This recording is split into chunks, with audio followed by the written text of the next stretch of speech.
تجنني يا اخي، ترفس النعمه برجليك. المال ده حرام يا سلامة فراويلة. هو ايه حرامه بس؟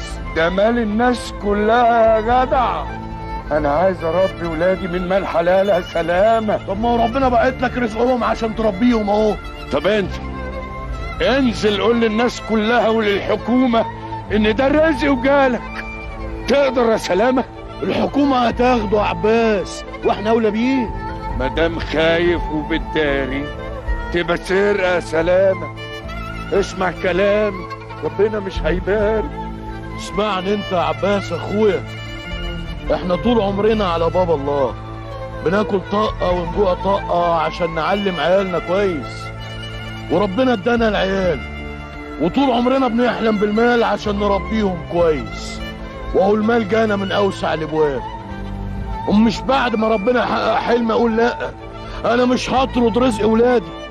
ما تخليش الشيطان يضحك عليك يا سلامة. شيطان ايه يا اخي؟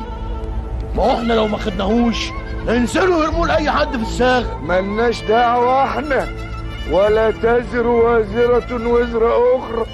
اسمع كلامي يا سلامة فراويل. هو ده بس اللي انت حافظه من القرآن؟ طب ما تقول المال والبنون زينة الحياة الدنيا، وهو ربنا ادانا العيال ودلوقتي ادانا المال عشان الزينة تكمل. طب ما تكمل يا سلامة، كمل. المال والبنون زينة الحياة الدنيا. ايه كمل قول. والباقيات الصالحات خير عند ربك ثوابا وخير املا. صدق الله العظيم.